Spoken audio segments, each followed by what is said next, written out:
YouTube channel पर doctor Rakesh Nair आप सभी विद्यार्थियों का एक बार पुनः स्वागत करता है। मैं पढ़ा रहा था आपको राजपूताना राजस्थान में 1857 की क्रांति की फर्स्ट और सेकंड वीडियो मैंने डाउनलोड करवा दी है। अब ये तीसरा पार्ट है।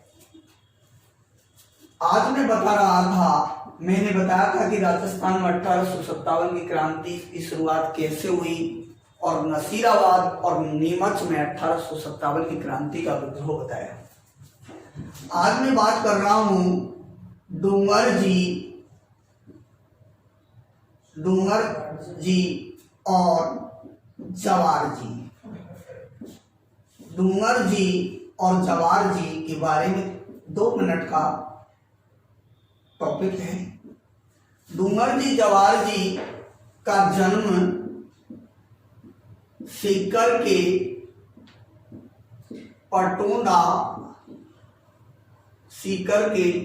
पटोंदा गांव में शेखावत राजपूत परिवार में इनका जन्म हुआ था। प्रश्न आता है, मान लीजिए आपसे प्रश्न पूछ लिया कि डूंगर जी और जवार जी का क्या रिश्ता था? मामा भांजे, चाचा भतीजे, भाई या बेटा पुत्र? तो प्लीज जवार जी डूंगर जी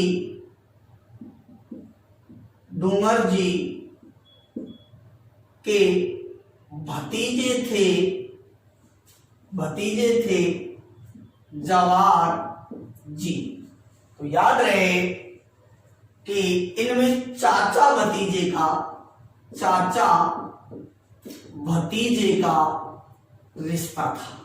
याद रहे, ये चाचा भतीजे थे डूंगर जी और जवार जी। ये डाकू थे। क्या थे? डाकू। और 1857 की क्रांति के समय इन्होंने अंग्रेजी छावनियों को लूटने का काम किया था। अंग्रेजी छावनियों को लूट करके ये क्रांतिकारियों को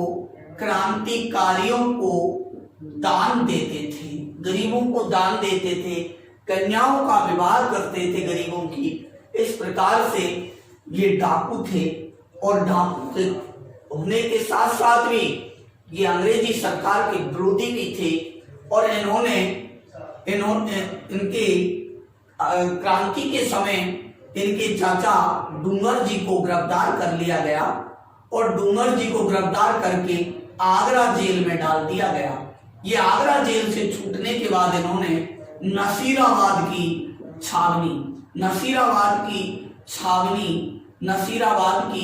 छावनी को लूटा था, छावनी को लूट लिया था।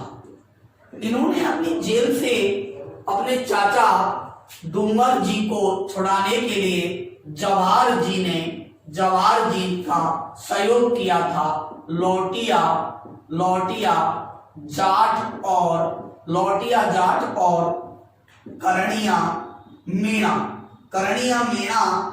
और लौटिया जाट दोनों के सहयोग से जवार जी ने अपने चाचा डूंगर जी को आगरा जेल से मुक्त करवाया था। और इसके बाद ये नसीराबाद में छावनी को उन्होंने लूटा था। लेकिन इनके ही रिश्तेदार थे गौड़ जी, उन्होंने इनको पकड़वा दिया गया था। ये 1857 की क्रांति के लोक देवता 1857 की क्रांति के लोक देवता कहलाते हैं। 1857 की क्रांति के लोक देवता कहलाते हैं। इनकी पूजा सर्वाधिक शेखावाटी क्षेत्र में की जाती है। प्रश्न अगर आता है आपसे, राजस्थान की वह छावनी जिसको 1857 की क्रांति के समय जवार जी डूंगर जी ने किस छावनी को लूट लिया था, तो आप नसीराबाद की छावनी करेंगे। इनका रिलेशन क्या था? ये आपस में चाचा भतीजे थे। डूंगर जी का भतीजा था जवाहर जी, ये शेखावत राजपूत थे। इनका जन्म सीकर के पाटौदा गांव में हुआ था और ये अंग्रेजी छावनियों को लूटने का कार्य करते थे, क्रांतिकारियों को दान करते थे, गरीबों की बेटियों का विवाह करते थे। और एक बार ये डूंगर जी को गिरफ्तार कर लिया गया और डूंगर जी को गिरफ्तार करके आगरा फतेहपुर में गिरफ्तार किया था। इनको फतेहपुर में गिरफ्तार किया था। फतेहपुर में किया था, लेकिन आगरा जेल में रखा गया। आगरा जेल में इनको छुड़ाने के लिए जवाहर जी ने लौटिया जाट और करणिया मीणा का सहारा लिया और नसीराबाद और आगरा जेल से छुड़ाने के बाद इन्होंने जवाहर जी ने नसीराबाद की छावनी को लूटा। ये 1857 की क्रांति के लोक देवता कहलाते हैं। इनकी शेखावाटी में पूजा होती है। और एक बात और ध्यान रहे, इनके गीत गाए जाते हैं शेखावाटी में और इनके गीतों को छावली कहते हैं। छावली, प्रश्न आएगा छावली गीत, इनके गीतों को छावली गीत कहते हैं। बहुत अच्छा प्रश्न है बेटा, इस प्रकार के प्रश्न आते हैं। इस लोक देवता डूंगर जी और जवाहर जी के गीतों को राजस्थान के शेखावाटी क्षेत्र में किस नाम से जाना जाता है? तो छावली। इन लोक देवता डूंगर जी जवाहर जी की आराधना में शेखावाटी क्षेत्र में राजपूत समाज में जो गीत गाए जाते हैं उन्हें छावली गीत कहा जाता है। तो याद रहे, छावली गीत किस लोक देवता के गीत है? तो जवाहर जी डूंगर जी, इनकी मान्यता शेखावाटी क्षेत्र में है। ये 1857 की क्रांति के लोक देवता कहलाते हैं। लेकिन इनके ही साले गौड़ जी ने इनको पकड़वा दिया गया और ये अंग्रेजी जेल में चले गए। ये है आपके प्रसिद्ध क्रांतिकारी डूंगर जी और जवाहर जी। एक बार प्रश्न आगे इसी प्रकार क्रांति में मैं आपको आगे चल रहा हूं, वो देखिए। एक प्रश्न आता है कि 1857 की क्रांति के लोक देवता, तो डूंगर जी जवाहर जी, और लोक देवी पूछे तो आपको पता ही है वो आहोबा के उसाल सिंह की कुलदेवी सुगाली माता है। अब बात करते हैं हम सर आपसे आज कोटा में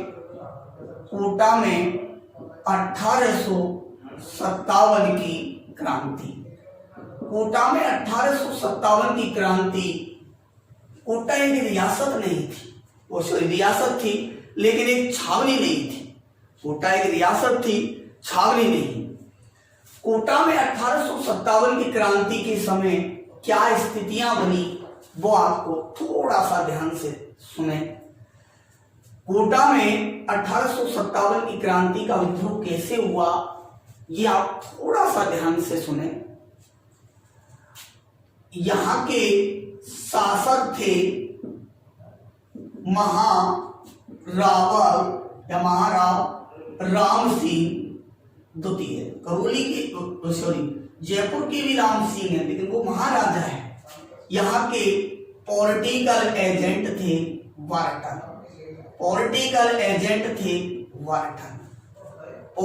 एजेंट वार्टन थे। शासक महारावल राम सिंह द्वितीय थे।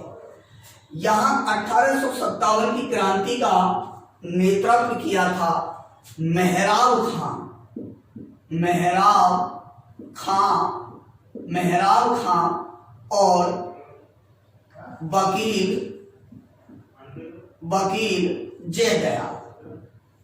प्रश्न याद रखें, वकील जयदयाल ये हाडोती एजेंसी के वकील थे और ये पाएगा पलटन के, याद रखना, पाएगा पलटन के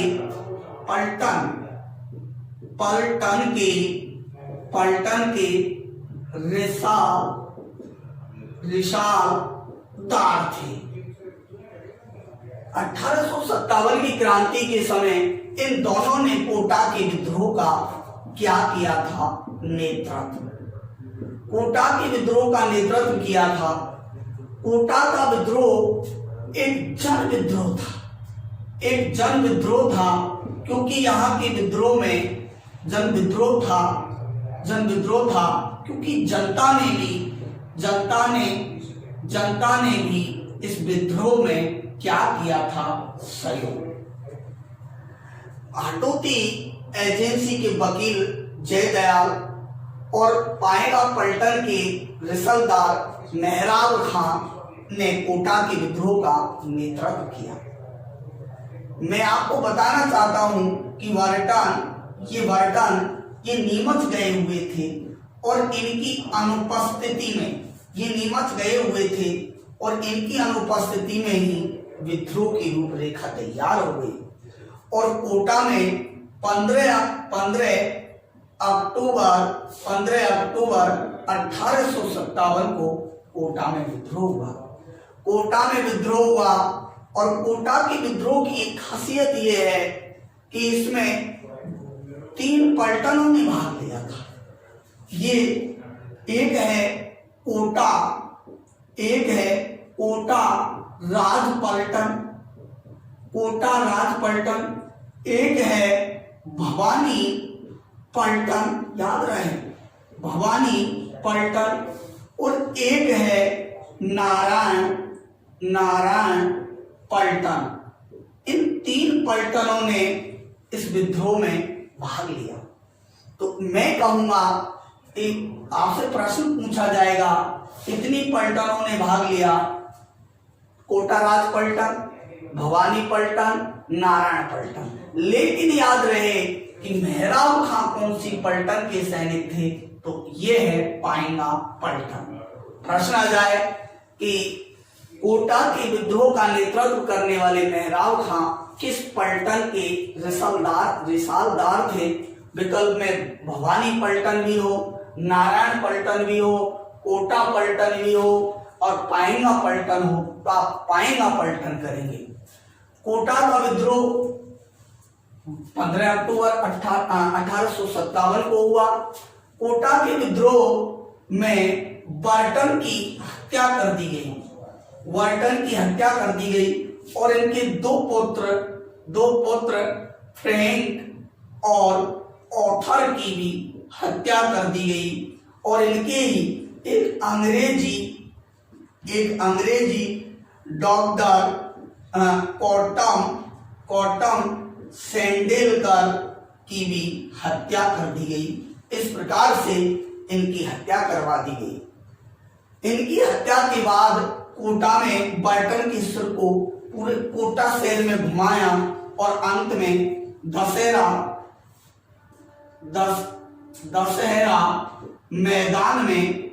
मैदान में तोप से उड़ा दिया गया। 6 माह तक कोटा में विद्रोहियों का अधिकार रहा। इसीलिए कोटा के विद्रोह को सुनियोजित और सुनियंत्रित विद्रोह भी कहा जाता है। सुनियंत्रित विद्रोह कहा जाता है। राजस्थान में सर्वाधिक 6 माह तक विद्रोहियों का अगर कहीं अधिकार रहा तो वो रहा कोटा में। एक बहुत अच्छा प्रश्न ये है कि कोटा के शासक राम सिंह को मारना भी चाहते थे विद्रोही, लेकिन यहाँ कोटा एक मुथरेस मंदिर के गुसाई के कहने पर इनकी हत्या विद्रोहियों ने नहीं की। लेकिन विद्रोहियों ने राम सिंह द्वितीय पर यह लिखवा लिया गया कि कोटा के विद्रोह में मेरा हस्तक्षेप है, यानी मेरे इशारे पर किया गया है। इस प्रकार से मैं सैनिकों को खर्चा दूंगा, विद्रोही सैनिकों को पेंशन दूंगा। इसलिए अंग्रेज इनसे चिढ़ गए थे और अंग्रेजों ने कोटा के शासक राम सिंह को वैसे 30 मार्च 6 महीने के बाद 30 मार्च 1858 में इस विद्रोह का दमन कर दिया और दमन करने वाले हैं रॉबर्टसन। रॉबर्टसन ने करौली के शासक मदन पाल की सेना के सहयोग से अंग्रेजों ने इस कोटा के विद्रोह का दमन तो कर दिया, लेकिन शासक पर आरोप थोप दिया, क्योंकि विद्रोहियों ने उस पर हस्ताक्षर करवा लिए थे कि मेरे इशारे पर हुआ है सब कुछ। इसलिए अंग्रेजों ने कोटा के शासक राम सिंह द्वितीय की 17 तोपों से सलामी घटाकर 13 तोपों की सलामी कर दी गई। सलामी का मतलब होता है एक तरह का सम्मान। एक तो इनकी 17 तोपों से सलामी घटाकर 13 की कर दी, और करौली के शासक की 13 से बढ़ाकर 17 की थी। दूसरा प्रश्न यह है कि कोटा महल के अंदर बर्टन की एक छतरी बनाने का भी इस राम सिंह द्वितीय को आदेश दिया। इस प्रकार से कोटा में ये विद्रोह का दमन हुआ, और एक सबसे बड़ा राजस्थान का सबसे बड़ा जन विद्रोह है, एक सुनियंत्रित विद्रोह है। सबसे अधिक समय तक विद्रोहियों का अधिकार रहा, अंग्रेजों को सर्वाधिक जनहानि भी हुई थी यहाँ, और ये पलटनों ने भाग लिया। ये पलटन याद रखें। और एक मेहराब खां और हरदोती एजेंसी के वकील थे, वकील जयदयाल, और एक मेहराब खां, ये पाएंगा पलटन के रसलदार थे। इन पलटनों का भी नाम याद रखें। कोटा के विद्रोह में आम जनता ने भी भाग लिया। फिर मुद्रेश मंदिर के जो पुजारी थे, उन्होंने बर्टन के हत्या के आरोप में पकड़े गए शासक को इन्होंने मारने नहीं दिया। विद्रोहियों से बचाया राम सिंह महारावल को, राम सिंह द्वितीय को। ये है एक करौली के शासक द्वारा यहाँ अंग्रेजों की सैनिक सहयोग करना। ये प्रश्न यहाँ से बनते हैं, इसलिए आप इन प्रश्नों को बड़े ध्यान से देखें। कोटा के विद्रोह में पलटनों का ध्यान रखें। इस समय बर्टन की अनुपस्थिति में हुआ था। बर्टन नीमच गए हुए थे, बर्टन नहीं थे, लेकिन बर्टन आ गए थे। बर्टन 12 अक्टूबर को ही आ गए थे, लेकिन उनके आने से पहले पूर्णतः योजना बन चुकी थी, और इस प्रकार से कोटा में एक विद्रोह हो गया था। ये है कोटा में 1857 की क्रांति। एक बात आपसे मैं करने जा रहा हूं, वो है, ध्यान से देखें,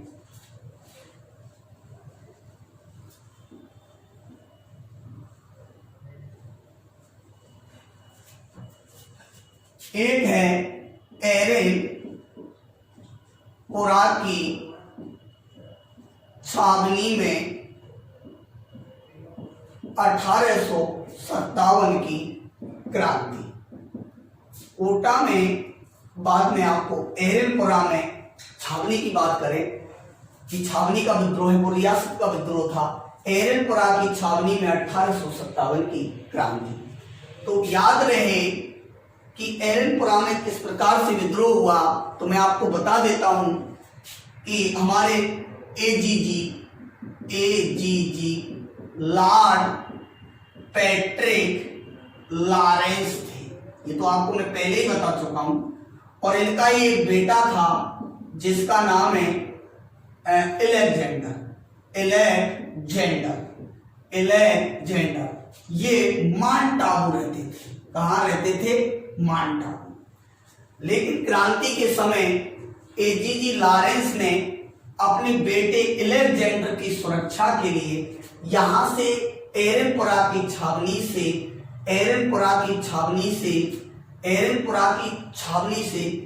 एक टुकड़ी जोधपुर लीजियम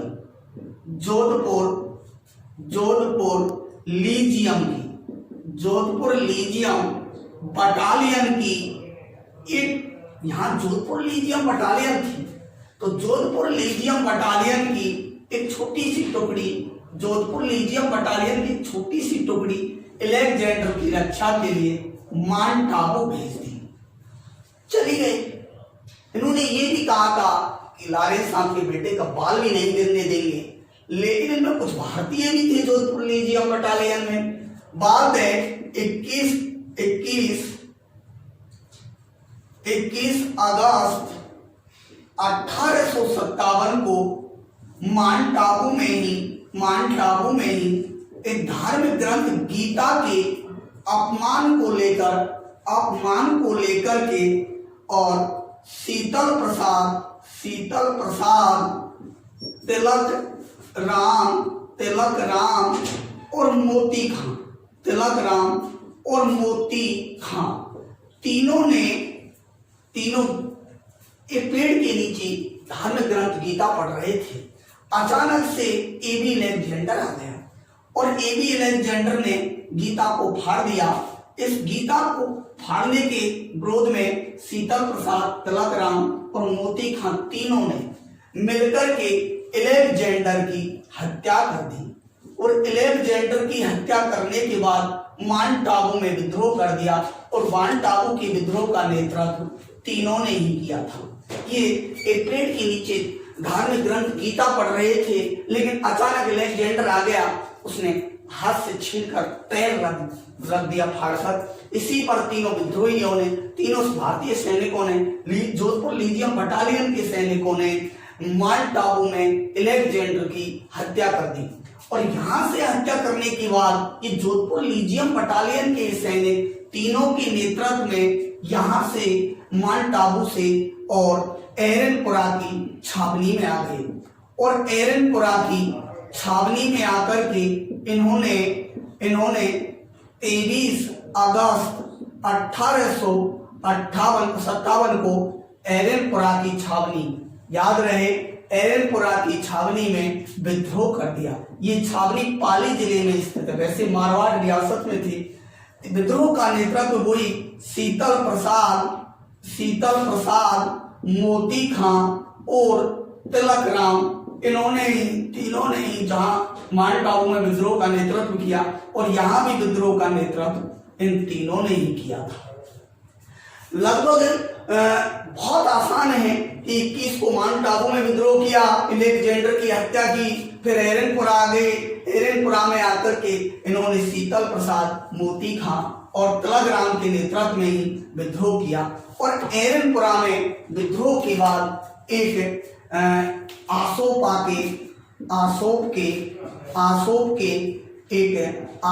के शिवनाथ सिंह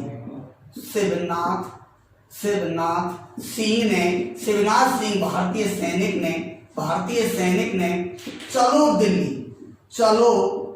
दिल्ली का नारा देते हुए हजारों सैनिकों को चलो दिल्ली मारो फिरंगी का नारा देते हुए चलो दिल्ली मारो फिरंगी का नारा देते हुए शिवनाथ के नेतृत्व में हजारों सैनिक दिल्ली के लिए निकल गए। तो चलो दिल्ली मारो फिरंगी का नारा एरनपुरा की छावनी में दिया। चलो दिल्ली मारो फिरंगी का नारा शिवनाथ सिंह के नेतृत्व में दिया गया और ये दिल्ली नहीं पहुंच पाए। हरियाणा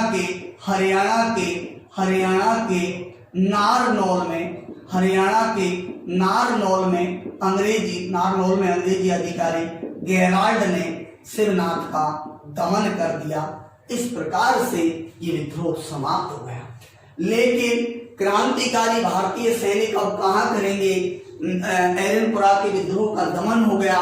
एरनपुरा में विद्रोह दमन होने के बाद ये कहाँ जाते हैं? और एरनपुरा में विद्रोह का दमन होने के बाद ये आहोबा जाते हैं और आहोबा के एक ठाकुर से जाकर मिलते हैं, उसका नाम है कुशाल सिंह। आज बात करते हैं हम आहोबा में 1857 की क्रांति। हालांकि आप कहे तो लगातार यहीं चलते रहे, यहां से ही लगातार चलते रहे, और आप कहे तो इसे हेडिंग डाल करके भी पढ़ा जा सकता है। और वो है आहोबा में 1857 की क्रांति।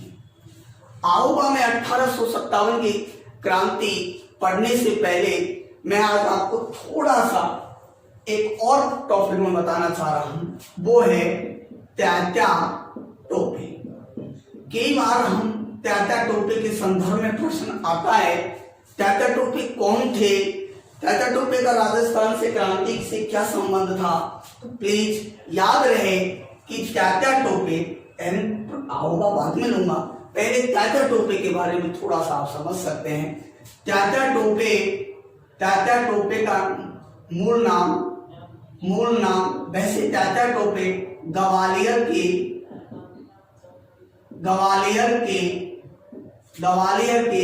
बाजीराव द्वितीय के दंता पुत्र नाना साहेब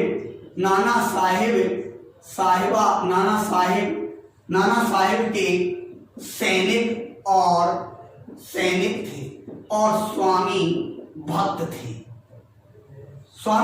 थे। अंग्रेजों ने नाना साहब को ये दंतक पुत्र था बाजीराव का, इसलिए इसे अयोग्य घोषित कर दिया।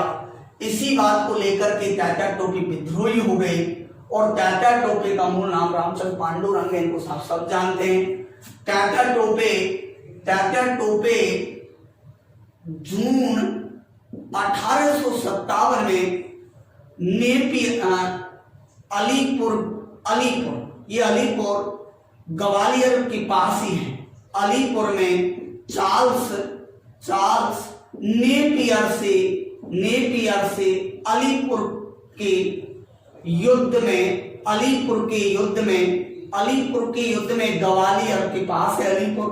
जून 1857 में अलीपुर के युद्ध में चार्ल्स नेपियर से हारने के बाद ये तात्या टोपे झांसी की रानी लक्ष्मीबाई का भी सहयोग किया, लेकिन झांसी की रानी लक्ष्मीबाई भी नहीं रही और ये नाना साहब के सैनिक स्वामी भक्त तात्या टोपे 3 बार राजस्थान आए।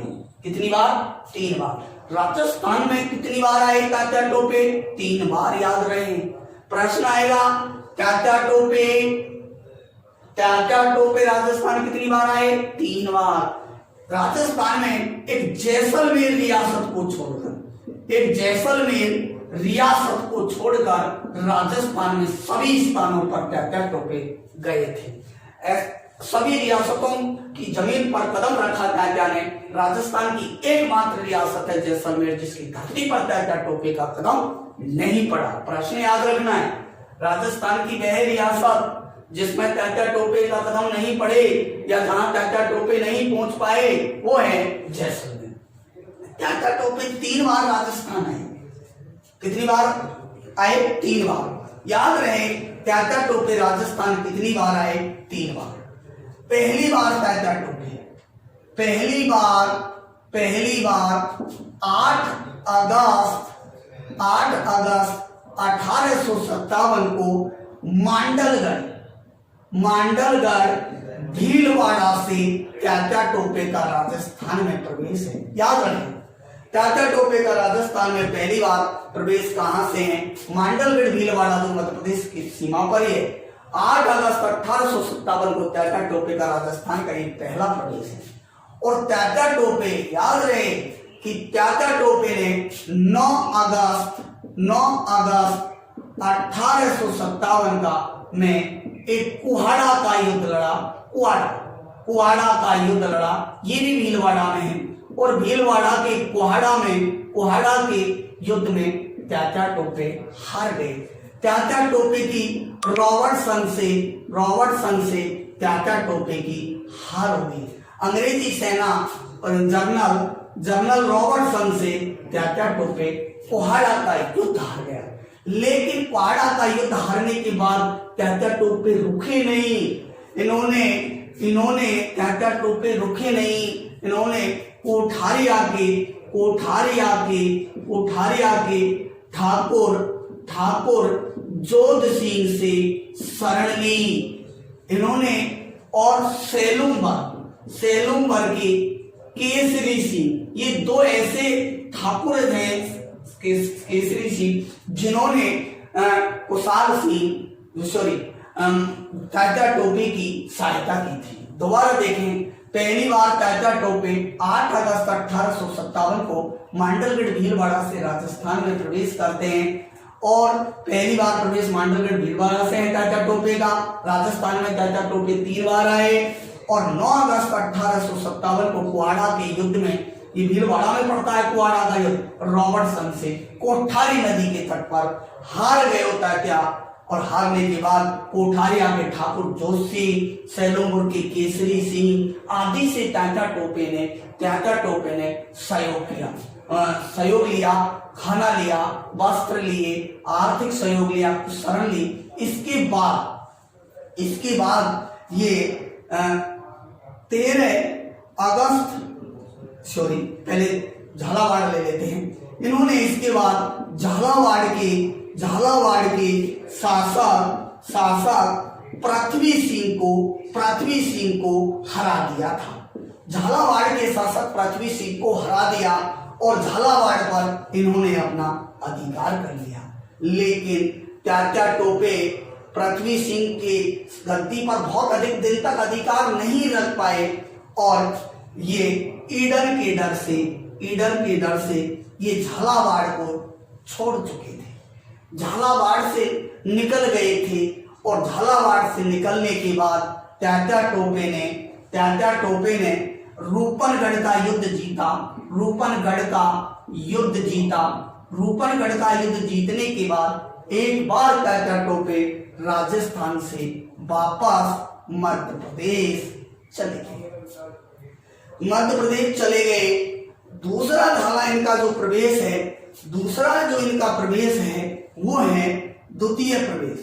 दूसरा प्रवेश इन्होंने दिसंबर 1857 को इन्होंने बांसवाड़ा से दूसरा प्रवेश किया और बांसवाड़ा के शासक लक्ष्मण सिंह को इन्होंने हरा दिया था।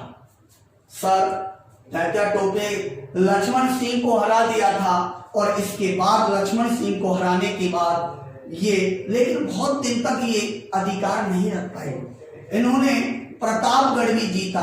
प्रतापगढ़ के शासक दलपत सिंह पर भी इन्होंने जीत प्राप्त की। लेकिन यहाँ के पॉलिटिकल एजेंट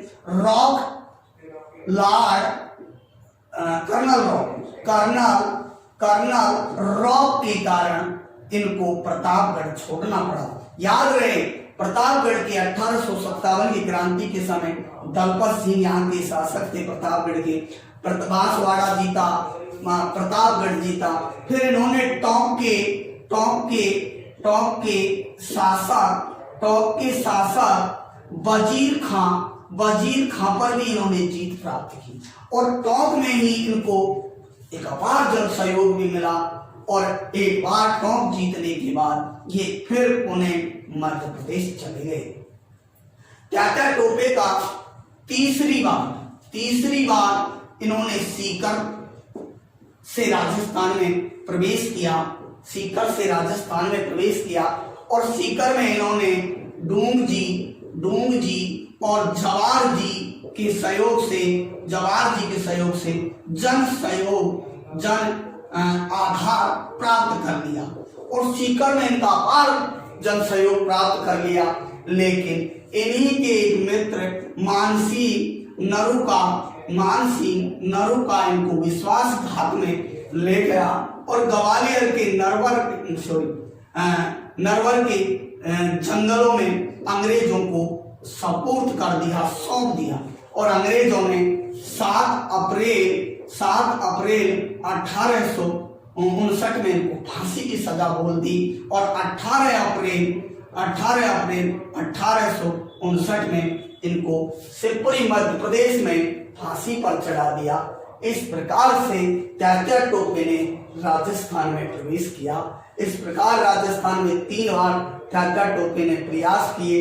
इन्होंने सूर्यमल मिश्रण जो 1857 की क्रांति के प्रेरक कवि हैं। 1857 की क्रांति के प्रेरक कवि सूर्यमल मिश्रण ने वीर सतसई